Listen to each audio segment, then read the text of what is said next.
ডিঙ্গবাজার চা বাগান ময়ূরের নিরাপদ আশ্রয়স্থল হওয়ায় এখানে ডিম পেড়েছে ময়ূর। সকাল হলেই দেখা মিলছে রঙিন পালকের ওই পাখির। চা বাগানের ভেতর থেকে শুরু করে শ্রমিক মহল্লায় ঘুরে বেড়ায় ময়ূরেরা। এরা আপন মনে ঘুরে বেড়ায় এবং নাচও করে তাদের স্বভাবগত ভঙ্গিতে। আবার কখনো কৃত্রিম জলাশয়ে স্নানও করে থাকে। আর বিশেষ আকর্ষণ যেটা তা হলো গাছের গোড়ায় থাকা জঙ্গলের ভেতর ডিম পাড়ে। আর স্ত্রী ময়ূর কিন্তু সেই ডিমের প্রতি যথেষ্ট খেয়াল রাখে। খাবারের সন্ধানে ডিঙ্গবাজার চা বাগানের ভেতর এদিক ওদিক ঘুরে বেড়ালেও ডিম দুটির প্রতি যথেষ্ট নজর রেখে চলে। তাছাড়া এটা তো ফরেস্ট নয়, চা বাগান, সেদিক থেকে কিছুটা রক্ষা। আবার যারা ময়ূরের ডিম দেখা থেকে বঞ্চিত তারা কিন্তু এবার দেখে নিতে পারছেন কেমন হয়ে থাকে সুন্দরী ময়ূরের ডিম। দেখতে তো অনেকটা মুরগির ডিমের মতোই, তবে তা খানিকটা বড়। আর রং তো সাদাই। এদিকে ডিম দুটিকে আবার শুকনো পাতা দিয়ে ঢেকেও রেখেছে। জানা গেল ওই ডিম পাহারায় আছে চা বাগানের চৌকিদার। তার কারণ অনেক দিন হয়ে গেল দুটি ময়ূর ডিঙ্গবাজার চা বাগানে একেবারে স্বাচ্ছন্দ্যে ঘুরে বেড়ায়, আর ওদের কেউ বিরক্ত করে না। বাগানের শ্রমিকদেরও যেন চেনা হয়ে গেছে, মনে হতে পারে পোষ মানা। তাই অনেকেই ময়ূর দেখতে ডিঙ্গবাজার চা বাগানেই চলে আসছেন। এখানে তাদের আপন মনে ঘুরে বেড়ানো নিয়ে কোনো সমস্যা নেই। যদিও এটি একটি চা বাগান, চা উৎপাদন কেন্দ্র, কিন্তু এই চা বাগানের আলাদা পরিচিতি রয়েছে ময়ূরের নিরাপদ আশ্রয় হিসেবে। সেই ময়ূর ডিম পেড়েছে।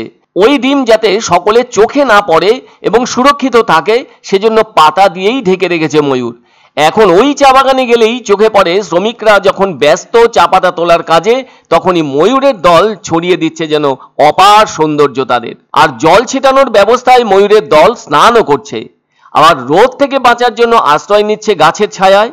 এমন দৃশ্য এখানে রোজকার, একদিন বা দুদিনের নয়। তবে এমনটা তো পৃথিবীর ইতিহাসেও মিলবে না যেখানে ময়ূরের ডিম পাহারা দিচ্ছে চৌকিদার। এরও অবশ্য কারণ আছে, কেননা এটা তো কোনো ফরেস্ট নয়, এক ধরনের লোকালয়। যাতে ডিমগুলো কেউ ভুলবশত বা কৌতূহলবশত নষ্ট না করে দেয়, তাই এমন পাহারার ব্যবস্থা করা হয়েছে। এটা তো ব্যতিক্রমীও বটে। শুধু নিরাপত্তা দেওয়ার জন্য এটা নয়, এই পাহারা যেন প্রকৃতির প্রতি এক শ্রদ্ধার প্রকাশ। এমন চোখ জোড়ানো অভিনব দৃশ্য প্রত্যক্ষ করতে এখন অনেকেই ছুটে আসছেন এই ডিঙ্গবাজার চা বাগানে। বলা যেতে পারে পর্যটকরাও মুগ্ধ। তার কারণ এখানে যেন পরম শান্তিতে সহাবস্থানের নজির লক্ষ্য করা যাচ্ছে ময়ূর ও মানুষের। বলতেই হয় আজ যেখানে মানুষের কারণে বন্যপ্রাণের থাকার জায়গা হারিয়ে যাচ্ছে, সেই জায়গায় ডিঙ্গবাজার চা বাগান যেন এক অনন্য উদাহরণ হয়ে উঠেছে। কিভাবে প্রকৃতিকে ভালোবেসে তার সঙ্গে মিশে থাকা যায়, এই সম্পর্কে শুধু অনুপ্রেরণাই নয়, ভবিষ্যতের টেকসই সহাবস্থানের এক নিঃশব্দ বার্তাও যেন বয়ে আনে। ময়ূর তো প্রকৃতির এক অনিন্দ্য সুন্দর পাখি, আবার এই ভারতের জাতীয় পাখিও বটে। ময়ূর কিন্তু তাদের প্রাণবন্ত আমেজের জন্য সবচেয়ে বেশি পরিচিত।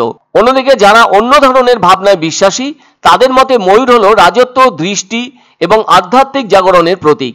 আবার যারা ভগবান বা ঈশ্বর তত্ত্বে বিশ্বাস করেন, তাদের কাছে ময়ূর সৌন্দর্যের প্রতীক।